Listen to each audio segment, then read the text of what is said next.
All right, I'm Matt Pierce, and if you're watching this video, then you've successfully found my how to blow a whistle for ducks. What I've got in my hand here is one of my African Blackwood whistles, okay? It's an adjustable whistle. It adjusts just like a trombone. They've got a little groove on the inside that catches the first of the 2 double rings. And I'll show you how the adjustments work out. Real quick, if you want to order one of these, you can go to my website, www.mattpiercegamecalls.com, or you can call me at 209-233-4658. Make it real simple for you guys. You guys can go to the website and browse over everything I have. I don't just make whistles, I make mallard calls, 2 different kinds, spec calls, honker calls, real easy calls to use. Stuff that you guys will find that makes duck hunting a whole lot easier. So anyways, been telling you guys for years I'm going to make a how-to video. And so basically what we've got here is an adjustable whistle for teal, widgeon, sprig, and drake mallards. And the way they work is with the whistle all the way in, okay, see it slides in and out. With the whistle all the way in, you're going to blow your teal, your widgeon, and your drake mallards. And it's real easy. It's just a matter of how you're putting the air through it. A couple guys ask, you know, hey, is there any mistakes that I make? And I always tell guys there's 2 things that you want to make sure you do when you blow on them. Number 1 is don't stick your lip too far in there, because then you're just going to block the air. And if the air's not going through, you won't get a sound. And then the second one is, if you see, I turn them to look like a mallard duck call. And the reason is so that you hold it like a mallard duck call. There's a couple reasons I like that. Number 1 is I like applying the pressure to my lips when I call, because it just gives me more air control. And I think if, you know, once you play with it, you're going to see over time, you'll really enjoy that too. I like to flutter my tongue. And for me personally, it seems like when I'm pushing the call up against my mouth, I have an easier time fluttering. You know, when I make the cavity in my mouth smaller and tight, I just seem to have more control. And then so, but you'll see how the slot that's cut goes like this. And that slot, you don't want to block it with your hand. And so real quick, let me go through and show you. They're real easy to use. So for green wing teal, to get your basic peep for a green wing teal, I flick my tongue 1 time. Peep, peep, you know. And that's it.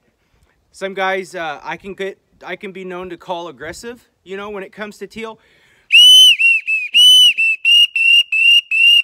When they're far out and you're trying to get them. And on certain days that works great. You know, when the birds are fresh and there's a lot of new ducks there, they'll listen to just about anything. And the whistling ducks, in my experience, hunting ducks as long as I have, they, on certain days where they're just new to your area, they like to listen to the duck calls. You'll have, if you're a duck hunter, you know what I'm talking about. There's days where they like the duck calls, and there's days where they don't. And so when the birds are in and they're really listening to the call and they're responding to the call, and you know, here in California, we've been known we could get some big balls of teal, green wings. And so, I mean, I'll get real aggressive with them. And some guys call me crazy, and some guys just flat out refuse that it works. But I'm telling you, I'm not the only guy doing it, and it does work. And so again, for a basic green wing, all you do is flick your tongue 1 time. And you don't have to flick your tongue. You can just blow through it. Works great. But you know, I give attention to detail. That's me, and I like to get that pure sound. I have better results with it. And so for green wing teal, flick your tongue 1 time. So for widgeon, again, it's pushed all the way in. Widgeon is a real simple 3-note call. Who, who, who. The notes are, the first one and the last one are the same, but the middle note you exaggerate. So it's, and all I'm doing is who, who, who. That second note, I'm putting a little more pressure to it.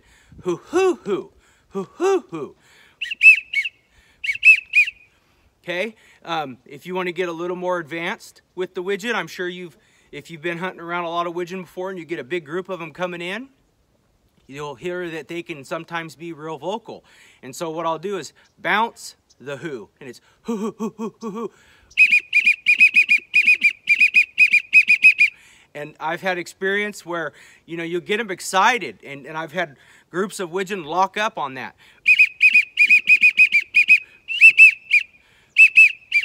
It's not a slurped out, okay, it's a simple hoo, hoo, hoo. Okay, that's for your widgeon. For a Drake Mallard, so what you're gonna want is your deepest voice. And you're gonna say R-I-K, Rick, but you're gonna emphasize the I in the center, Rick. And I'm putting as much of my voice as I can possibly muster into that, because it's the reflection of your voice box going through that air that's making that Drake Mallard sound. And I'll oftentimes too, if they're close enough where I think I might flare a bird, you know, because mallards are really weary.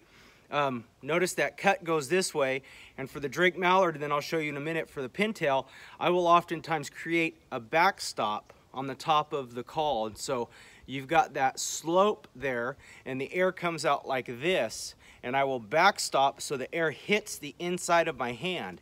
And watch what it does to the sound of the call.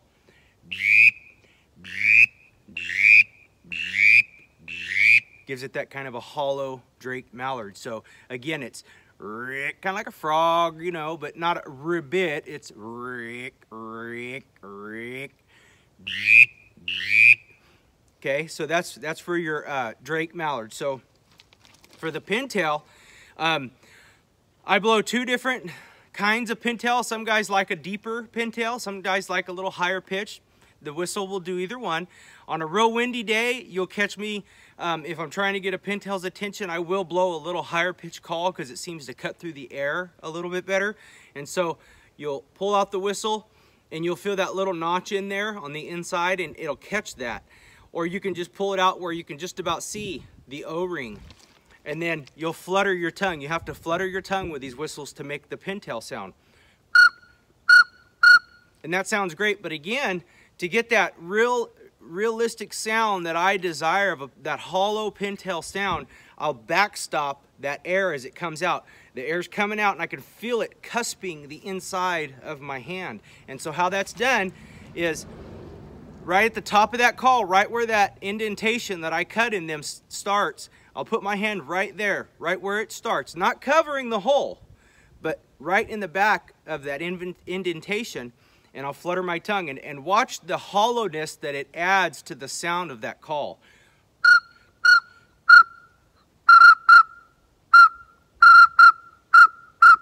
Okay, so you can really get down on it and really play with it. You can even kind of flutter your hand.